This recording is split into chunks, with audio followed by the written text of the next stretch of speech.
Well, this is fast, apparently. What with the FIA reportedly realising that this was all a terrible mistake after all? And the talk of the town might be a return to V8s. Automotor und Sport published a piece recently, and buried inside what's otherwise a nice history lesson about F1 engine evolution is one line that deserves your full attention.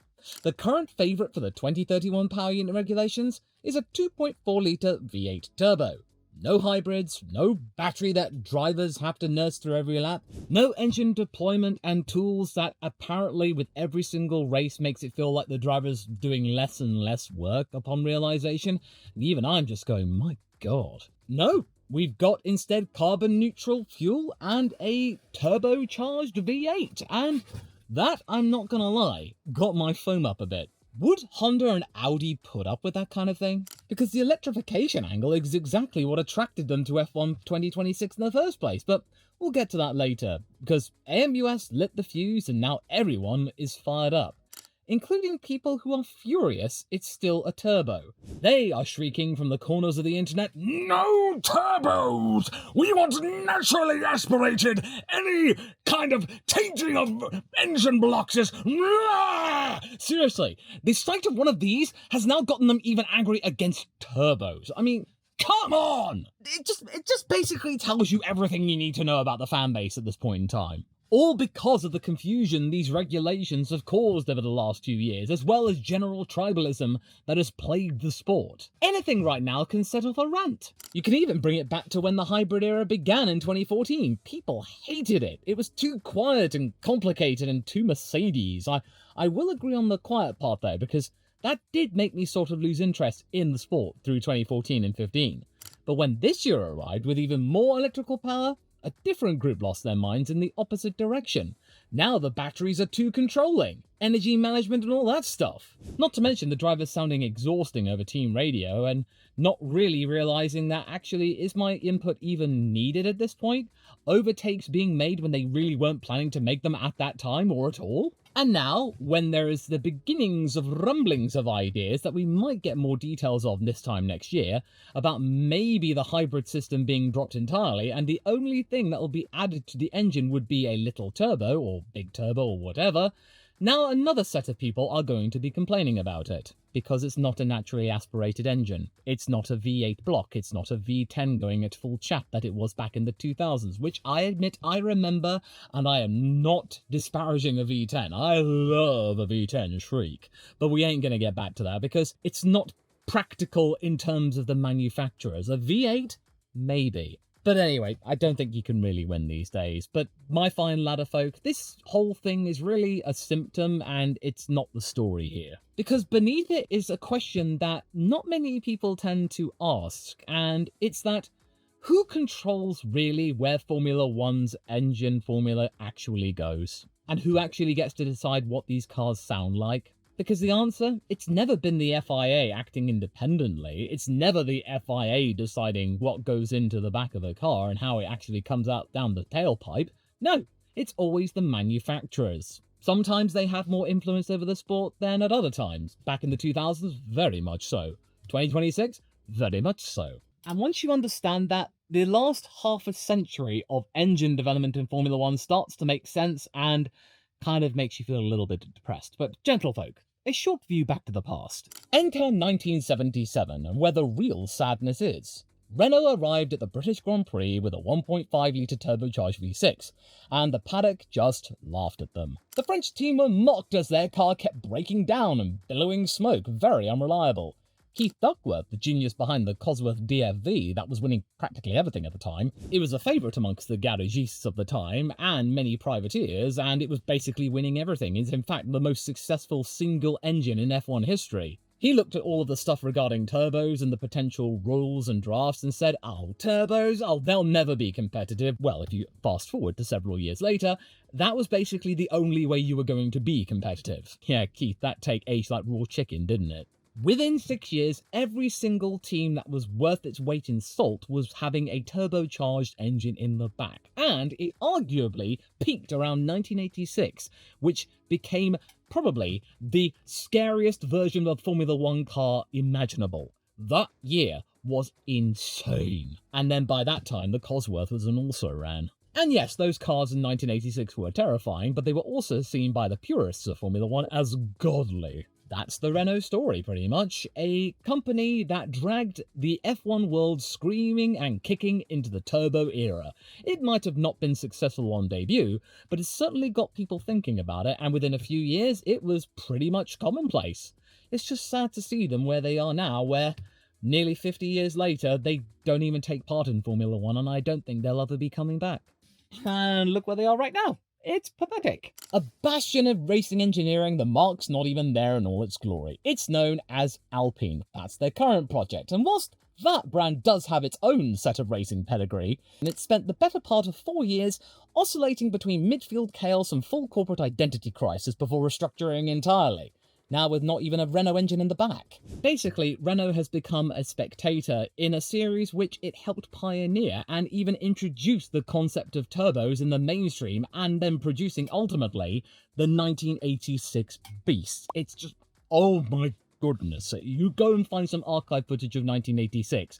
There's a lot of management with those cars, but seriously, they're scary. I do think it's worth your time thinking about that, and I really do feel bad for French Formula One fans that their once fantastic marque and their place in the sport's history has now descended to them being just like, well, why are you even here, Renault? You may as well just sell up and go home. And they're not even going to be taking part in World Endurance by the end of next year. They're scrapping that project too. And all I've got to say is that Bruno Faman, you did this! And Renault's 1977 gamble? Do you want to know what it ultimately unleashed? BMW took a road car engine block and eventually reached what Chief Engineer Paul Roche calculated was somewhere around 1,400 horsepower from 1.5 litres. What? Yeah, but there was no dyno on Earth apparently that could actually verify that number. His own words were, it must have been 1,400 horsepower, but we don't know the exact figure since the engine dyno didn't go beyond 1,280. The figure wasn't confirmed, but they knew it was somewhere beyond what any available equipment at the time could measure, and they were winning races with it anyway. That's the kind of era we're talking about, folks. As in, they were coming up with all of these engines, and they became so powerful they didn't even know how powerful they were.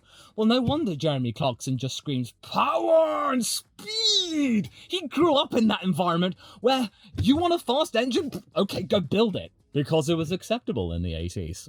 It just boggles my mind, it really does. The most powerful F1 engine in the entire sports history, and they didn't know how powerful it was. It's just bonkers. But anyway, by then everyone was balls deep in the turbo concept of that time, and it was just getting absolutely insane. The good times couldn't last forever. It had become Formula One a flat-out horsepower arms race with no ceiling and no mercy. Naturally, the FIA panicked and imposed a cap on boost pressure, leading to one situation in 1987 where F1 introduced the Jim Clark Trophy, a supplementary prize for the best placed naturally aspirated engine in each Grand Prix. A championship within a championship, and Tyrrell did actually quite well in it, and it actually is probably the closest approximation for us to get a literal Formula 1.5 series within Formula 1. But yeah, those were for the teams that the turbo era left behind, or they just simply couldn't afford to compete. Then the fuel loads got slashed, and then the turbos themselves were banned for 1989. The turbos' last hurrah in that current guise was in 1988, obviously with the McLarens, the MP44,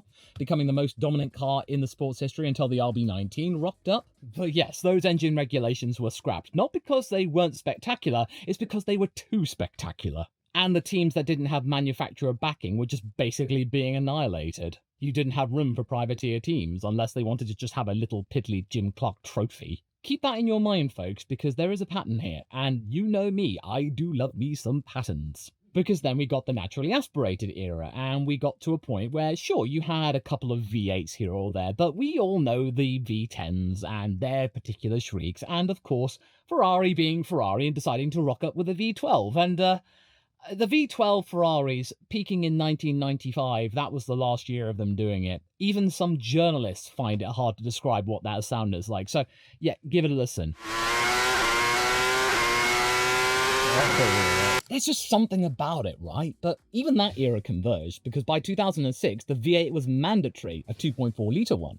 And whilst it still sounded good, it did sound different. Although, 2006 did allow some teams to use detuned V10s to ease the pain. By 2009, though, the FIA froze engine development completely. What had once become the centrepiece of the sport, the thing teams built their identity around, It became what Automotor in Sport called a placeholder between the chassis and the gearbox. Then 2014 arrived and, well, we're back where we started. Now, when it comes to the 2014 regulations, they didn't emerge from a neutral room. In fact, it sounds really oddly familiar and probably where Mercedes got their ideas. But one thing to point out here, Toto Wolff really didn't have a hand in that engine development. What went down in the back of that Mercedes W05 was ultimately at the hands of Ross Brawn and his particular version of the Mercedes Grand Prix team. They laid down a very tricked out spec of power unit which went on to dominate for years to come. Toto Wolff only inherited the building and maintained that success for years and years and years. But that bedrock was the work of Ross, because in 2013 he was still kicking around with Mercedes Brawn, and then Toto Wolff, the transitions, there were power struggles, Ross just didn't like working with them, and ultimately he then moved on to pastures new and eventually worked with Formula One to help with the 2022 regs. So Toto, whatever he says, he cannot take credit for birthing that particular power unit. He can take credit for overseeing it and ensuring it continued the good times, but creating it? Nah, mate. Nah, you didn't. And then from there, they dominated. And then, as I talked about in previous videos, they decided to dip their toes in Formula E for 2019. The only Formula One team at the time in which to do so. And yes, Audi did have a presence with the ABT team, but they did eventually withdraw or just diminish their influence. But everyone else within Formula One? Nah. Toto and Mercedes got everything they wanted and they sold that team to McLaren. They kept it going for a few years and then they mothballed that. Probably them cottoning on to the idea of, hey, this Formula E thing could be very interesting. And Mercedes only joined that category when it officially got its FIA World Championship status. Before then, nah, it was the Wild West. Thanks to that, they accumulated data on electrical motor deployment and energy recovery under actual racing conditions, while other manufacturers were either absent or just treating the series as nothing really serious. But Mercedes, they treated it as a lab. And by the time these regulations were starting to be drafted, they had a good couple of years of real-world hybrid racing intelligence that nobody else had built at that level. Quelle surprise. The W05 was so dominant in its first year that Hamilton and Rosberg were essentially just racing each other in a parallel championship. Everyone else was just background dressing. Only the likes of Ricciardo could generate decent headlines, as well as Vettel's exit from the team to Ferrari. That bestowed 4 titles upon him, that Red Bull team. Doesn't that sound oddly familiar to you? And then, of course, we got Mercedes, them getting 8 Constructors' Championships in a row. Yes, 8. And instead of the FIA and many of the other teams treating the whole 2014 saga as some kind of warning regarding regulatory framework and that maybe Mercedes might want to dip their toes in that whole thing, it's just gone around and happened again for 2026. The only difference this time is that Ross Brawn, he had a technical mind in the game, as well as plenty of experience, whereas Toto Wolff, no, he had the political clout in which to get what he wanted for his team. And as you probably know from my other videos in recent times, they decided willingly to drop the MGUH to attract more manufacturers to the sport. And absolutely scuppering all of the research and development their rivals have been putting into that project for years and years and years. The MGUK, which Mercedes had been studying closely and was intrinsic in some part in Formula E, was studied very meticulously and made the centre of the electrical side of Formula One's future universe. And the deployment rules around it was essentially given to the best team that could manage all of that software at the same time. In short, as Toto has been saying throughout the winter, whoever has the best software. Then, of course, Mercedes cleared all of the compression ratio stuff with the Ferrari and were in constant talks as the rules were being developed, so Mercedes knew exactly where things were going. Then, of course, Mercedes, and admittedly Red Bull, came up with that qualifying trick with the MGUK, where they could just immediately shut it off on the grounds of safety in qualifying, because you didn't really need all 1,000 horsepower or so to get back to the pits. You can just use the combustion engine on the way back, so that means they could just extract those few extra meters of full power. The other teams who didn't have that ability or awareness with their own control software just simply couldn't compete. All within the rules, by the way. I can imagine McLaren's push back through Zach Brown once it became clear the gap wasn't accidental and the teams were being stiffed. As for Williams, they're probably managing it quietly because, well, their options are limited. They just don't have the clout to rail as effectively as McLaren. Or admittedly the kind of team principal who'd be willing to go into a room with Toto Wolff and figuratively give him a bloody nose. No, he wouldn't do that. He would just talk to him very, very crossly, as well as showing him plenty of data as to why he should be fairer to Williams. And then the Microslop deal. Yeah, it's a biggie. The AI and cloud computing company signed a deal with Mercedes for this year and beyond for $60 million a year, 6-0. pinching that team from Alpine, or Team Enston, that had been working with that particular factory as their technical partner since 2012, when the team itself was known as Lotus. And when it expired, Mercedes picked that up immediately, or maybe there was a transfer as some kind of sweetener to eventually some sort of deal where Mercedes got a controlling stake in the team. Yes, just so you know. But yeah, the company that started this entire turbo revolution in 1977 watched their technology partnership leave for the team currently benefiting most from a formula their ancestors helped create. You couldn't write that. It's just so sad. None of these things is a smoking gun on its own, but again, they form a pattern that's difficult to wave away, and I'm more than happy to wave it in front of you. So now, there's 2031 to think about. The fight over what comes next is already underway, and it's apparently getting ugly behind closed doors. As you may remember, the FIA president Ben Sulayem last year did not float the idea of a V8 quietly. No, he was shouting loud and proud months before re-election for his second term, which he ultimately got through basically no contest, how convenient, was very much shouting from the rooftops that, hey, it's not too late, you know. Come and join me with this idea for a V8 in the back of Formula 1 next year, or maybe 2029, but sooner than 2031, because these engines are going to be a disaster and a terrible mistake. And then, as you can imagine, Ben's gone very, very quiet since those days, even for him. He made no bounds about it. At the British Grand Prix last year, he told journalists, yeah, this is happening. He is going to make that happen. But ultimately, it didn't happen. He got slapped down by the manufacturers. The FIA realising that Ben thought he had the power by consolidating many things under his control, but just let's be real. The FIA is not a profit-making organisation, or at least not yet. It does not have the financial clout, and of course the balls, to take down Mercedes and even Ferrari. Because he then tried to schedule another meeting for around the Italian Grand Prix, but then that got cancelled. But in reality, 2029 would have been a bit of a stretch. In fact, GM, their own main mission for them entering in 2029 would have been completely changed. And only having 3 seasons of one of the most technically challenging power units, it would be such a huge waste of resources for all the manufacturers, even if it's going to ultimately lead to a more simplistic engine. So yeah, those entities, they are not exactly enthusiastic of changing things up anytime soon. Because naturally, Mercedes and Ferrari could benefit immensely if rules just remain the same, and they continue to do so for at least the rest of the decade, because of course they do. Even Red Bull Ford powertrains. Nobody within that fold is complaining about the power unit. Even Isaac and Max says that it's actually pretty good. It's just the chassis of the RB22 that's letting them down. If that weren't the case, then they would be genuinely competitive. And considering that this is their first year of making their own proper unit without any Honda support whatsoever, that's a really impressive feat. Ben's second term runs through 2029, which is the exact same year when, in theory, he would like V8s back in Formula 1, so he might be wanting to make this the core theme of his second term, to bring back V8s to the sport. The pinnacle of motorsport, the jewel in the FIA's crown, because they technically own the rights to the name Formula 1.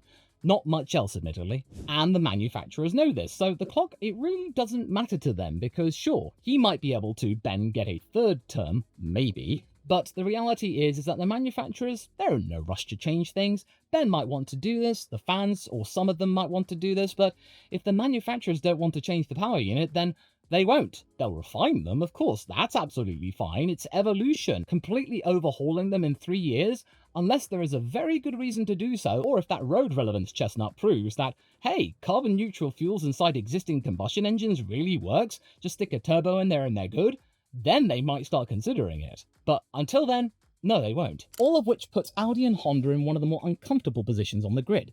Both of them committed to F1, or returned in Honda's case, specifically because of this year. The formula matched their road car programs and electrification stories, not to mention their original pitches to their own boardrooms. Audi bought Sauber specifically to build around this architecture, and they're already behind schedule, but they're still a lot more impressive than many people thought on debut. A shift to turbocharged V8s without meaningful hybrid components potentially undermines the entire commercial argument for their involvement, because they came in for the formula that we've got, those 1.6-litre V6s, with the MG UK and all of that electrical gubbins. For things to change that radically, they would need a very good reason to justify to the boardroom that it's even worth remaining in the sport, or if Audi proves to be really, really competitive, gaining more and more kudos, they're already gaining kudos from many other manufacturers and teams, and also whether or not it's worth the cost, and whether or not Formula One and the prestige around it gives Audi more sales and more attention. They'd have to really justify their case to the VW group if they really want to remain, despite the rules and regulations around the power unit changing almost entirely. Also, the teams just want stability. And realistically, we're talking about Mercedes and Ferrari here because they power 7 of the 11 teams on the grid. Everyone else wants change, but they lack the clout in which to make said change unless they make alliances with one or the other. And the drivers who are openly complaining about the regulations have said time and time again, of course Lewis Hamilton, and quite consistently, that realistically they have no power to change the vote. Not even the GPDA, the Grand Prix Drivers Association, has the ability to enact a veto. Yes, we all hear about their WhatsApp group and they have plenty of ideas about to change things, but they have to go through their teams to get that heard, and even then, if the team's not on the same side as them, then their opinions and takes won't count for toffee. For those out there seeking a naturally aspirated engine, you ain't getting them. I'm sorry. You have even less influence over the FIA and the manufacturers than the drivers do. If we're going to get anywhere close to having the 2.4-litre V8s, the turbocharger needs to be part of the narrative. That's the only way it's going to get through, and you can convince those manufacturers. Or maybe, just maybe, other manufacturers might decide to jump into the pulpit because, hey, a 2.4-litre V8 with a turbocharger? That's not too expensive at all, with carbon-neutral fuel, which will continue to get cheaper and cheaper and cheaper year by year, and if geopolitical circumstances make it so, could be even cheaper still. Because, you know, it's not necessarily dependent on the region. It can be made anywhere in theory, so long as you can put a carbon-neutral fuel factory in it. Yet the marketing departments can still use the word turbo in press releases, and I'm sorry. Just saying turbo, it's cool. It sounds cool. It will always sound cool. It has nothing to do with what sounds best though, because sound, it is subjective. Because realistically, what may sound sexy to you in terms of engine noise could sound like an absolute racket to another person.